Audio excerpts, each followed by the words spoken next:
Good evening বন্ধুরা, কেমন আছো তোমরা সবাই? চলো আরেকটা ব্লগ নিয়ে চলে এসেছি। তোমাদের সঙ্গে কয়েকটা ক্লিপস শেয়ার করে দেবো। আই থিঙ্ক তোমাদের ব্লগটা অবশ্যই ভালো লাগবে।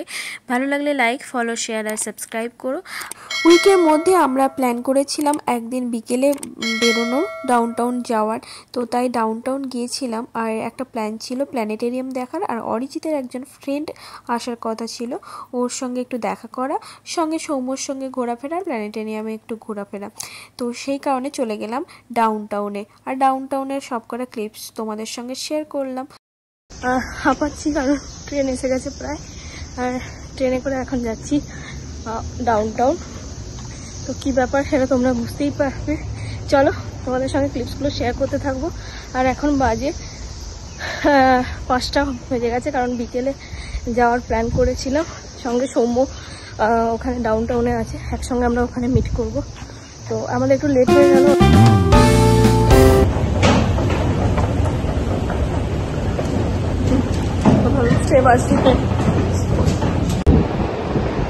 আমরা এখন যাচ্ছি মিলেনিয়াম পার্কে।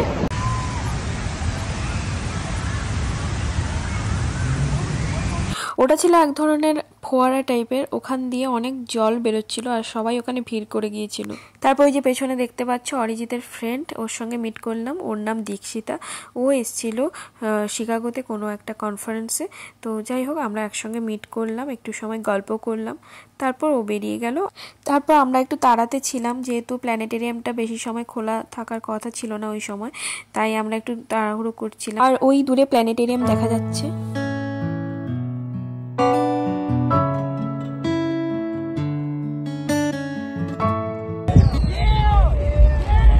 এখানে একজন চিৎকার করছিল, কারণ একজন কাপল এখানে ফটোশ্যুট করছিল, আর ছেলেটা ওকে রিং দিয়ে প্রপোজ করছিল। ওই সিনটা মানে দেখে সবাই পাশাপাশি লোকেরা একটু এক্সাইটেড হয়ে চেঁচামেচি করছিল। তারপর আমরা ফাইনালি প্ল্যানেটেরিয়ামের দিকে এগোলাম। ওই যে দূরে দেখা যাচ্ছে প্ল্যানেটেরিয়ামটা।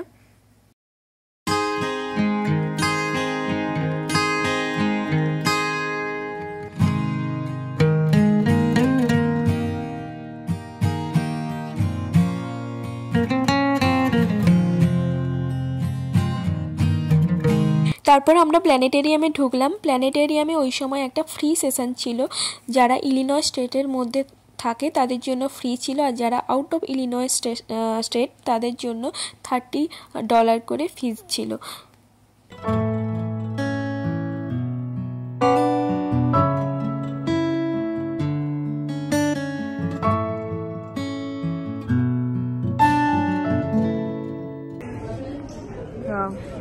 Good job. এখানে সৌম্য মজা করে অরিজিতের জন্য একটা পাপি ড্র করছে আর সঙ্গে লিখে দিচ্ছে অরিজিৎ বলে।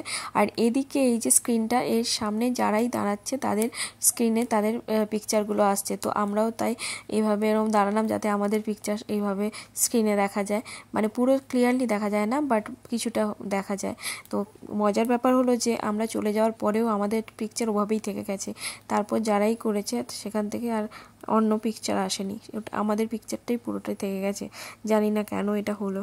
তারপর আমরা প্ল্যান করেছিলাম ফায়ারওয়ার্কটা দেখে যাওয়ার, যেহেতু সৌম্য এখানে ফায়ারওয়ার্কটা দেখেনি, তাই ওরও ইচ্ছে ছিল। আর তারপর 9টার সময় এখানে ওই নেভি পিয়ারের ফায়ারওয়ার্কটা হয়, তো আমরা ওটা দেখে তারপর বাড়ি এসেছিলাম। আর ফায়ারওয়ার্কটা আমরা দেখেছিলাম প্ল্যানেটেরিয়ামের বাইরের সাইডটা থেকে, কারণ ওখান থেকে ফায়ারওয়ার্কটা দেখতে খুব ভালোভাবে পাওয়া যায়।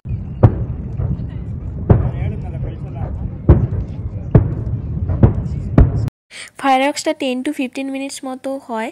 তারপরে আমরা বাড়ি ফিরেছিলাম। আর প্ল্যানেটেরিয়ামে পুরো ব্লগটা আমি আরেকটা ব্লগে দিয়ে দেবো, কারণ অনেক কটা ক্লিপস ছিল, সবকটা একসঙ্গে দেওয়াটা সম্ভব নয়। আর তারপরে আমরা টায়ার্ড হয়ে পড়েছিলাম, বেশিক্ষণ আর দেখলাম না। তারপর আমরা বাড়ি ফিরে এলাম। আর কেমন লাগলো তোমরা অবশ্যই কমেন্টস করে জানিও। ভালো লাগলে লাইক, ফলো, শেয়ার করো।